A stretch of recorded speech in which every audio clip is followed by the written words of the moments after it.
अस्सलाम वालेकुम guys, welcome back to TV knowledge and truth की एक नई वीडियो में। आज हम बात करने वाले हैं द आइलैंड ऑफ सिंस के बारे में। The devil island, also known as the Epstein island. Epstein island एक स्मॉल प्राइवेट आइलैंड था यूनाइटेड स्टेट्स में, वर्जिन आइलैंड्स। इसको लोग अलग अलग नाम भी दिए थे। एक तरफ pedo island, orgy island and the final and the foremost Epstein island. और ये प्राइवेट आइलैंड को ओन करता था जेफरी एप्स्टीन, जो कि एक मशहूर फाइनेंसर था और इसके कनेक्शंस दुनिया के मोस्ट पावरफुल इंडिविजुअल्स में आता था। आप कभी सोचे एक आइलैंड को डेविल आइलैंड या द आइलैंड ऑफ सिंस क्यों कहते हैं? वीडियो एंड तक जरूर देखो, क्योंकि इस वीडियो में हम आपके आगे कई राज खोलने वाले, जिसमें वर्ल्ड के मोस्ट पावरफुल पीपल इन्वॉल्व थे। और इस आइलैंड पे जो हरकतें होती थी, आप जब इसके बारे में जानोगे तो हैरान परेशान हो जाओगे, आपके रोंगटे ठहर जाएंगे। एप्स्टीन है कौन? एप्स्टीन एक फाइनेंसर था जो कि दुनिया के पावरफुल इंडिविजुअल्स में से एक आता था और बहुत बड़ी नेटवर्किंग थी इसकी। ये एक आइलैंड खरीदा और इसका नाम एप्स्टीन आइलैंड रखा गया। रिपोर्ट्स के हिसाब से ये बताया जाता है कि ये आइलैंड को ट्रैफिकिंग के लिए यूज़ करता था, नाबालिग बच्चों को इस्तेमाल करते हुए, जिसमें कम उम्र के लड़के लड़कियाँ हुआ करते थे।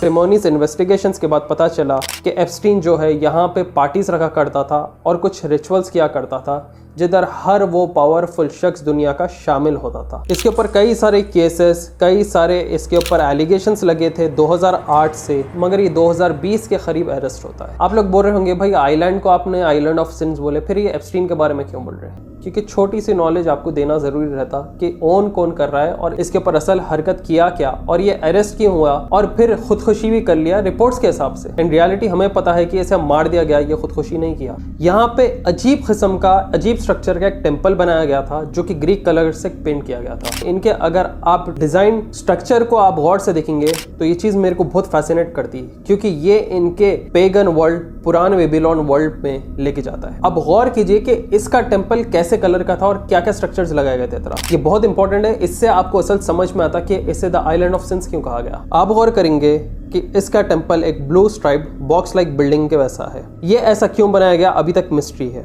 शुरुआत में जो इसका अर्लियर एप्स्टीन का आर्किटेक्ट ने प्लान दिया था, म्यूजिक पेविलियन के लिए था, जिधर पार्टीज, गाने, कॉन्सर्ट्स कर सकते हैं। शुरुआत का इसका एक ऑक्टागोनल फुटप्रिंट था, रेक्टेंगुलर शेप का, with 2 rooms extending at both the sides. मगर ये जो अब बिल्डिंग बनाई गई है, इसे द सीक्रेट टेम्पल कहा गया। यहाँ पे इसने अजीब से स्ट्रक्चर्स भी रखे हैं टेम्पल के तरह, और 1 बाय 1 हम आपको डिकोड करके बताएंगे कि स्ट्रक्चर्स क्यों रखे गए और असल है क्या चीज़। पहले अगर आप लेफ्ट टॉप पर देखेंगे तो आपको हार्पी ईगल देखने को मिलेगा। ये स्टैचू जो बिल्डिंग के टॉप पे है, ये एक डीटी है, एक डीमन है जिसे पहले के लोग इबादत किया करते थे एंशिएंट केनाइट रिलीजन में। और ये एक ऑल टाइप स्ट्रक्चर है जो कि सिमिलर आपको बोहेमियन ग्रूव में भी देखने को मिलता है। और आपको तो पता है कि बोहेमियन ग्रूव एक ऐसी सीक्रेट जगह थी जिधर दोनों पॉलिटिकल पार्टीज मिलते हैं, सीक्रेट मीटिंग्स होती थी, और वहां से ये लोग डिसाइड करते थे कि अगला कौन रूल करेगा और क्या करना मत करेगा। और वहां पर भी रिचुअल्स और सैक्रिफाइसेस होते थे। ये जो हार्पी मोलॉक ईगल आप ऊपर स्ट्रक्चर पर देख रहे हैं,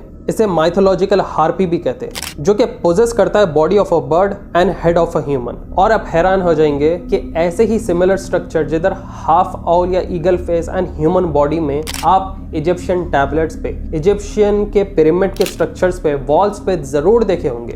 एक लेफ्ट बॉटम पे आप स्ट्रक्चर देखेंगे जिसे द स्टैचू ऑफ हेडिस कहा जाता है। हेडिस और हेड्स एक ग्रीक गॉड है ऑफ द अंडरवर्ल्ड, और ये प्रेजेंट करता है lower part of the structure को। But Greek culture, Greek mythology और ग्रीक गॉड्स को इस टेम्पल के बाहर रखना क्या हो सकता है? अब आप एंट्रेंस के राइट साइड पर देखेंगे तो आपको पोसेडॉन दिखेगा। पोसेडॉन भी यहाँ पर एक ग्रीक गॉड बताया जाता है, समुंदर का, the Greek god of the sea. तो पहली चीज, आप एक डीमन डीडी टाइप स्ट्रक्चर टेम्पल के ऊपर देखेंगे, और एंट्रेंस में 2 किस्म के ग्रीक गॉड्स जिसे पहले इबादत किया जाता था, इनसे ताकत, इनसे शोहरत, इनसे इज्जत लोग इबादत करके मांगते थे। आपको भी पता होगा कि मक्का जैसे शहर में काबे के अतराफ आइडल्स रखा करते थे और उस आइडल्स को वर्शिप करते थे। बट जैसे ही इस्लाम आया, ये जहालत हट गई थी, और ये जो ये लोगों ने फॉल्स आइडल्स बनाकर वहाँ पर जो रखे थे, जिसके ज़रिए वहाँ के लोगल्स पैसे कमा रहे थे, उन सब चीज़ों को बर्बाद कर दिया गया, हटा दिया गया, क्योंकि ये एक शैतानियत की सीट थी।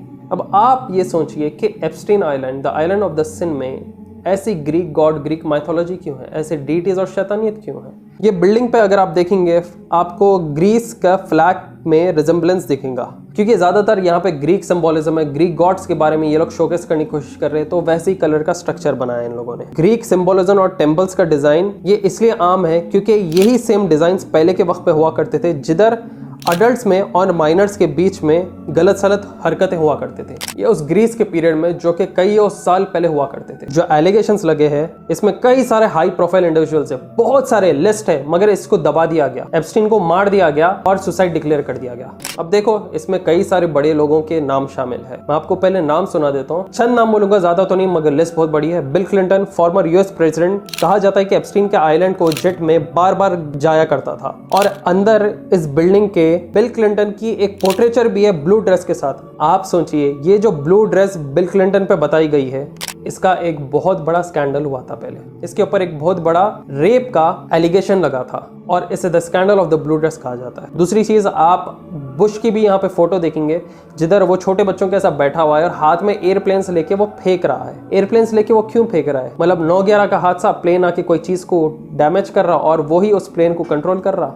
ये आइलैंड के अंदर के पिक्चर्स है, ये मैं जो आपको सुना रहा हूँ। एलन डर्शोविट्ज एक फेमस लॉयर है, हार्वर्ड लॉ स्कूल प्रोफेसर भी है, जो कि एक्यूज हुआ था एप्स्टीन के एक्यूजर्स में से। नाओमी कैम्बेल सुपर मॉडल जो कि फोटोग्राफ हुई थी एप्स्टीन के साथ, ये भी गेस्ट में से एक थी एप्स्टीन आइलैंड के। केविन स्पेसी एक बहुत ही मशहूर एक्टर जो कि सेम एप्स्टीन प्राइवेट आइलैंड पर कई सारे इसके फ्लाइट लॉग्स देखे गए हैं। लेक्स वेक्सनर एक billionaire founder of the L brands, जिसमें विक्टोरिया सीक्रेट भी इंक्लूड किया करता है। इसके भी क्लोज रिलेशंस थे एप्स्टीन के साथ और ये फाइनेंशियल अफेयर्स भी रखा करता था। इसलिए ये जो जितने भी बड़े ब्रांड्स है ना, इनके दुकान के पास से भी अगर आप गुजरे, जिसे ब्रांड बोल के बताया जाएगा, एक नहुसत दिखती है, एक नेगेटिव एनर्जी मारती है इनके पास से। ये लोग जो ब्रांड्स बना रहे, पता नहीं क्या क्या गलत रिचुअल्स कर करके ये लोग इतने उरूज पे आते रह रहे। Jes Staley former head of Barclays इस आइलैंड को विजिट किया था 2015 में, और अभी के last but not the least Stephen Hawking भी। जी हाँ, वो एक जो मशहूर साइंटिस्ट जो कि पूरी जिंदगी व्हीलचेयर पे गुजारा, वो एप्स्टीन आइलैंड को क्यों आ रहा था? अजीब सी बात है। तो आप बोल रहे होंगे, अरे भाई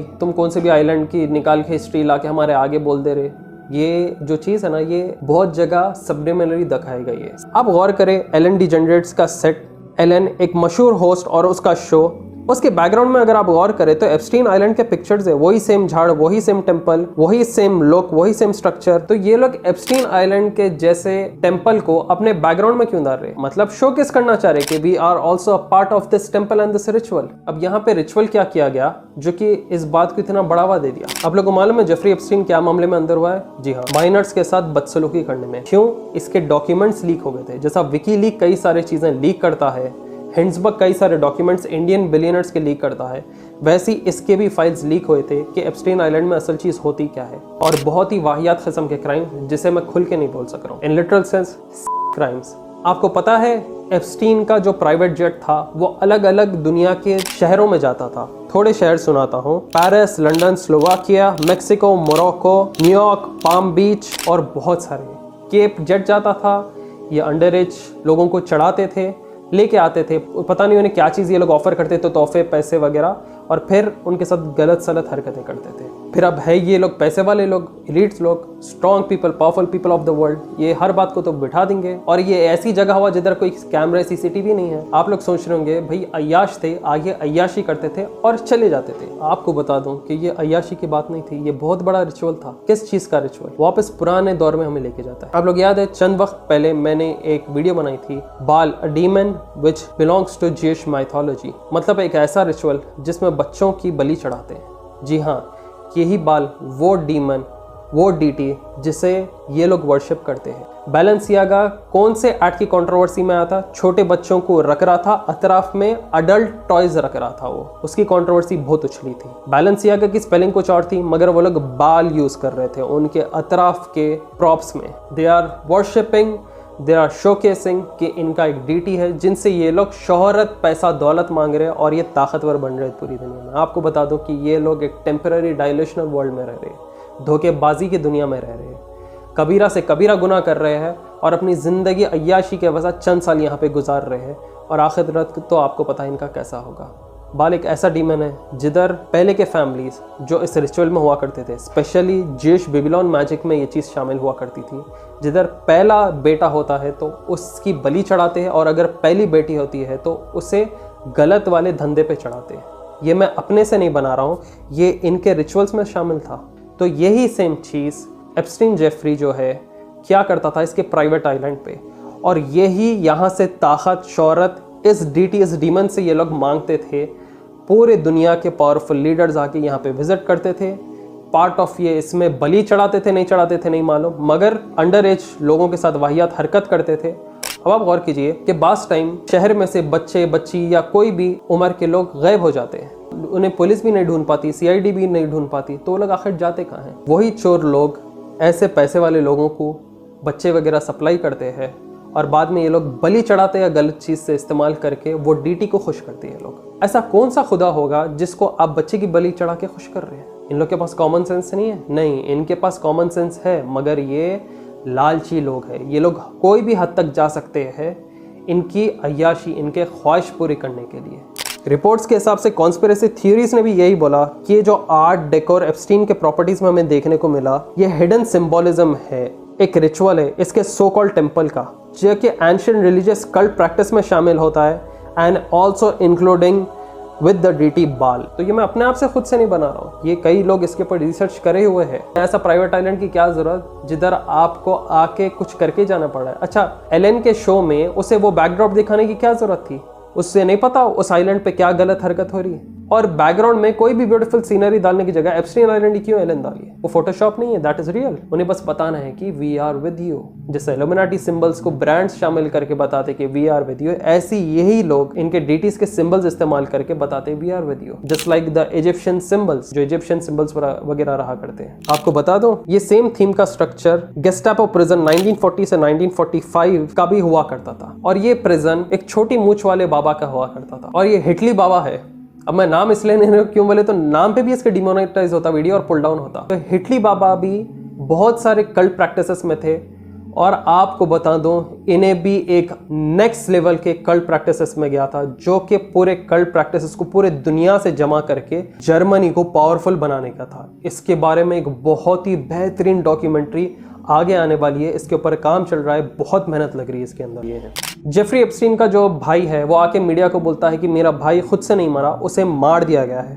क्यों बोले तो आपके आइलैंड पे ऐसे पावरफुल लोग थे, ऐसे बड़े बड़े लोग थे जो कि ज़रूर आपको ख़त्म कर देंगे, क्योंकि उनको उनकी ज़िंदगी, उनका बिजनेस बचाना है। पॉलिटिशियंस आजकल क्या कुछ नहीं कर देते, यहाँ पे तो इनके बड़े बड़े फाइल्स खुल जाते थे, और जेफरी एप्स्टीन के पास हर वो राज थे बड़े से बड़े लोगों के, जो कि किसी के पास नहीं थे, नॉट इवन CIA। तो देखो, एक प्राइवेट आइलैंड रखना, उसके ऊपर एक सीक्रेट रिचुअलिस्टिक टेम्पल फॉर्म करना, एक DT को प्रेस करना, उसके आइडल्स रखना, half human half weird structure बनाकर रखना, और यहाँ पे बलि चढ़ाना, गलत हरकत करना अंडर एज लोगों के साथ, क्या ये कोई नेक काम है? आप क्या सोचते हैं इन सब चीज़ों के बारे में? इन लोग की जब चीज़ें डिकोड करता हूँ, मेरे को अंदर से एक खुशी भी होती है। क्यों? क्योंकि हम नमाज की टोपी पहनते हैं, हम दाढ़ी बड़ी करते हैं, हम नमाज पढ़ते हैं या हमारे रिलीजियस प्लेसेस बनाते हैं, तो इन लोगों को बहुत तकलीफ होती है दुनिया में। हिजाब बैन बोलेंगे, यहाँ पे मुसलमान नहीं रहना बोलेंगे, बीएड कट ऑफ रहना बोलेंगे।